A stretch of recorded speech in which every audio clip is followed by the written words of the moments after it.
Great. So thank you, John. That was fantastic. And I've already thought too much really to do a presentation now, but I'll give it I'll give it a go. I'm processing everyone else's ideas instead of my own. So I work at Monash University, and my main job is to try to help educators learn about educational practice. And lately, I've been talking a lot about generative artificial intelligence and how we can think about assessment reform and curriculum reform. And whenever I do a talk, it always seems to be in response to something that's been bothering me, and that's today's no exception.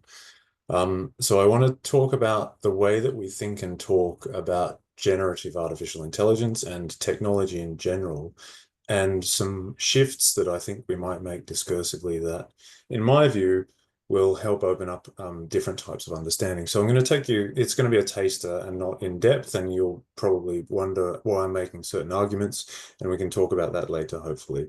So bear with me as we zoom through this. Um, a lot of people recently have been, in the context of Gen AI, have been saying, we really need to get at what students actually know.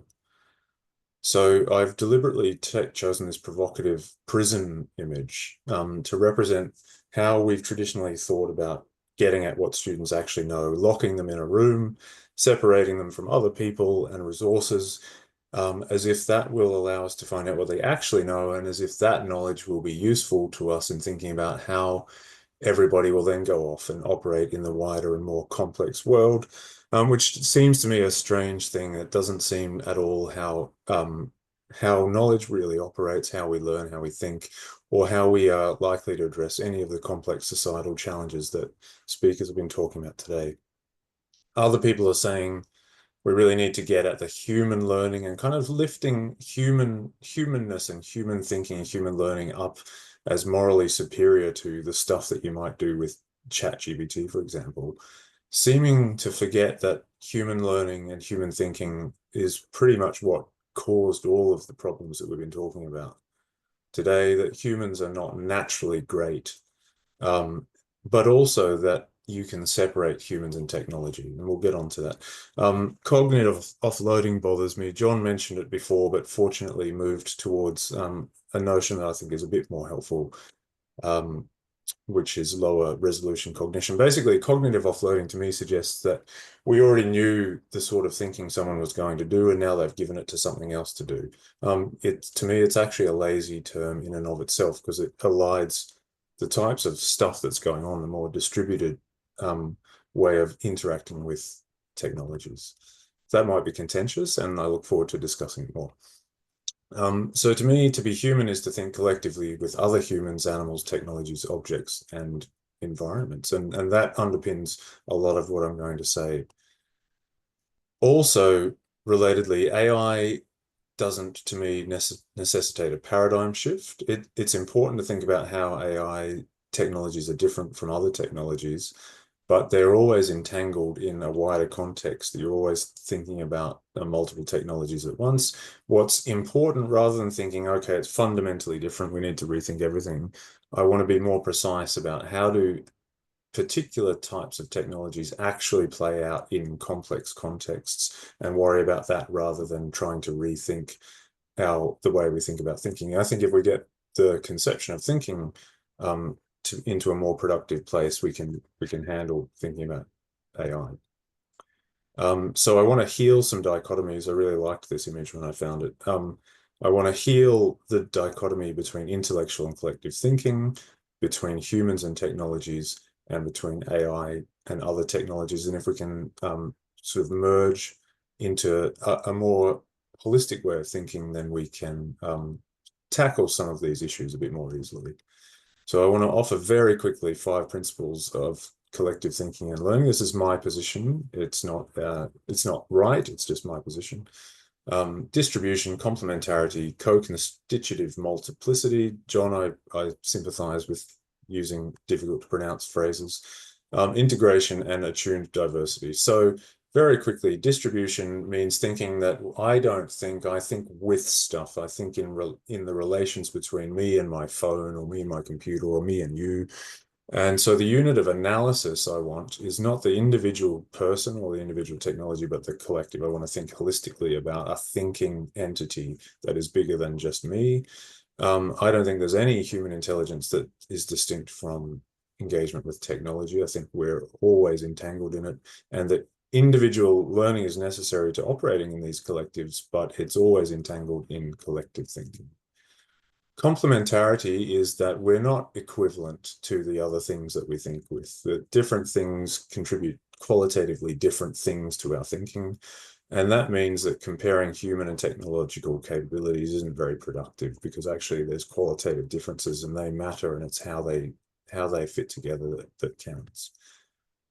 Co-constitutive multiplicity just means that there's both individual and collective thinking going on at the same time all the time, and that individual thinking is partly constituted by collective thinking, and collective thinking is partly constituted by individual thinking, and you can't really separate them very cleanly. An individual learns to think collectively not by getting good at collective thinking skills, but by being involved in collective practices. So integration, individuals don't just use tools, they and tools are integrated into collectives in kind of contextualized, situated ways. And technologies are always part of broader assemblies. So the car is a technology, but inside it are other technologies, wheels, a steering wheel, axles, engines, windscreen wipers. And it only really makes sense as it does within a traffic system, within a road system, within rules and regulations, and the ways that other people operate their cars. Attuned diversity, so not everyone does collective thinking in the same way, or more precisely, everyone does collective thinking differently. So you are involved in collective thinking all the time, but the collectives that you're in change all the time as you move around and do things, and you develop different practices with different things, and it's a very dynamic negotiation involving people, objects, technologies, and environments.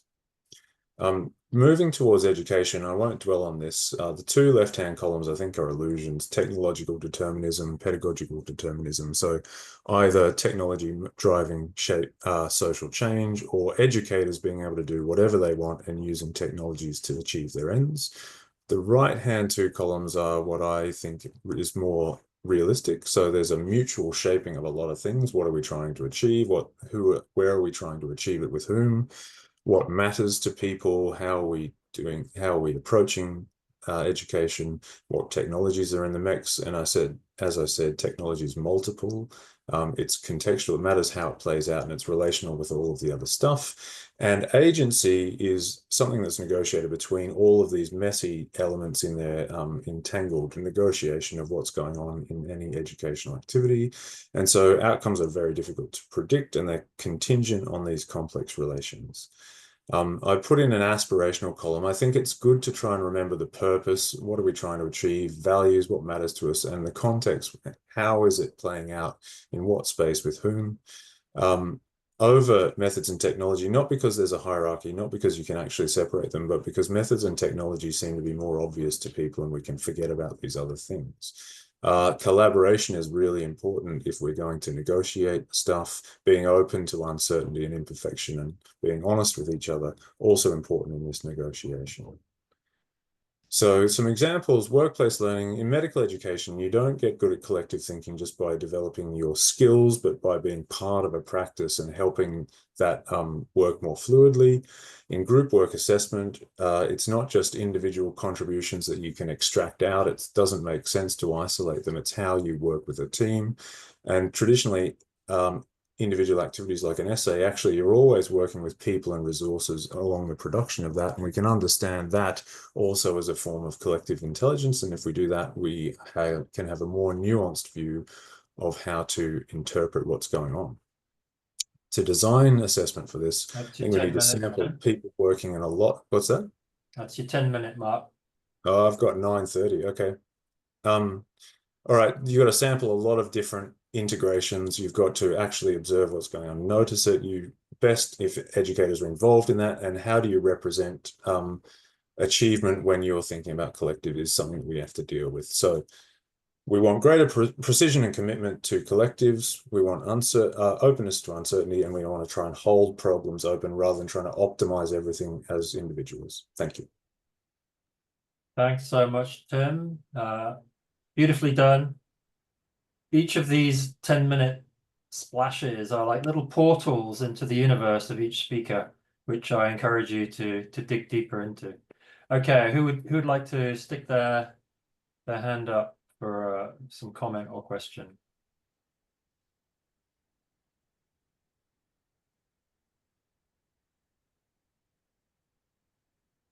Tim, you didn't say a single thing anyone disagrees with. Sweet.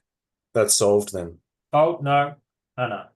I can always disagree. that's, that's something I can No, do. you can't. No, actually, I don't, but there was one of the very interesting, I think, 6 dimension that you mentioned that that left me a little bit like that, because I agree with every single thing you have said, except the complementarity one. So can you elaborate on that? Because in my vision, I'm it's drawing not on necessarily complementarity, but I will tell you later. Explain it to me I'm again, drawing please. on John Sutton's second wave complementarity principle of distributed cognition, which I recommend to anybody, and I can stick a reference in the chat. But it's that you recruit different things into your thinking system, not because they replace something that you've already got, but to try and integrate them into something in a way that's more productive. Complementarity doesn't actually mean complementary. So you don't always agree with the stuff. So for example, if I use a sat nav, I bring it in to my navigation, not because it's replacing my ability, but because we work together, and it does it a different way. But it might tell me to go a way that I know is not right. So it's not that it's complementing me and making things better. It's that it does something different, and the combination of those things is how we do stuff. So rather than parity, where it's either me or the sat nav, it's actually both things sort of together. Does that make sense? Yeah. No, I think that makes much more sense, and I would agree with that one. It's just that it has a very different meaning for me, the complementarity term. Thank you. Okay, thanks. Margaret. Thanks, Tim. And for those who don't know, Tim and I live in very similar worlds. So I'm asking you a question that I have been asking myself, which is that a lot of our work and a lot of the educational solutions you provide and we think about work at a very, I'm going to say, small scale. The examples you gave are, I work with group work, teamwork, etc. And many of the presentations have been sort of raising the problems of these massive scales. And I was just wondering if you'd had any reflections on how these two worlds sort of might mesh a bit. And not proposing a dichotomy here, just, I think there are. Yeah, thanks. Up to you, Tim. We were talking in the chat about bounding and cutting before, and Yeah. so at one level, things are entangled into infinity, and the whole world, Rupert kind of mentioned that the whole world could just be one collective thing.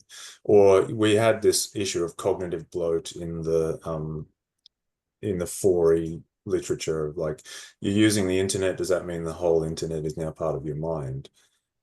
Well, you can define it in different ways, and I think what's important is moving your gaze around. You've got to bound, what are we counting right now? How are we seeing it right now? But you have to move your gaze around to say, okay, let's zoom out to the wider economy or the wider political landscape. Let's zoom back into what's going on here, and just have a way of thinking across different levels of abstraction. And also, as Anna said, it's really important to think across time. Like, I'm involved in a collective with you right now. But what matters is how do I mean, that matters, but it also matters how have my collectives been evolving over time. And if we only think about like what's happening right now, we miss a lot of educational opportunities for scaffolding things. So I want to move the gaze around and be quite flexible with it. Does that help at all? Yeah, I mean, I like the idea of moving the gaze. I like the idea of time, but I'm still wrestling. But it does help with Oh, my yeah, wrestling. yeah. So thank you. If you solve it, come back to me and let me know. I'll tell you too. Just wait till I We'll fix that in the closing reflection. But John, just time for one quick question and response, I think. One quick question. Well, the sat nav thing had me wondering, in as much as when we're talking about that kind of low resolution cognition, what we tend to do when we have technologies that orchestrate a lot of things for us is that I'll avoid using the word offload, but we delegate some of our cognition to those technologies. And my suspicion is that people who have never had to read a map or find their way around places might not find it terribly easy to play that partnership role, that entangled role. And to a very large extent, what they're doing is assembling something much chunkier and kind of hoping that it works, which is sort of my worry about the use of AI in education, because they're terribly efficient at teaching the hard stuff. They're much better at teaching the hard stuff than the average human teacher, but it's whether we want to lose that, I guess. And what are your thoughts on how we make those decisions? Because I think that's kind of critical to what happens next. Yeah, so I don't want to say that everything's fine. That like whatever you do is fine. Machines are all fine. Let's not. What I want to say is we can be more precise. Like, let's look at the case in front of us, and the case in front of you in that example is a different type of distribution from the one in which I might have learned to read maps, and I retain a bit of agency because I can kind of cross-check the information that's coming in from me. So I just want to suggest a kind of discursive position in which we have a bit more of a powerful lens on how we understand actual cases of how things are playing out in a context. And we need to be really careful of all the things that you're saying. But one of the reasons I don't like cognitive offloading is because it's too easy. Like, oh, students are cognitive offloading their thinking into, when they're doing an essay. Actually, it's really diverse what's going on. We don't even know what they're thinking when they use ChatGPT to help them write an essay. So how can we make those claims? I want more precision about it. They're making decisions about how to distribute things. They're bringing those outputs and doing some kind of evaluation and synthesis and decision making. Sometimes it might be really superficial and harmful, but I just don't like this kind of, let's just wrap it all up in a really neat little bow. Couldn't agree more. Okay, thank you. Well, as somebody who talks about cognitive offloading, I really want to dig deeper into that one. But let's just thank Tim for one more time. Thanks so much, Tim.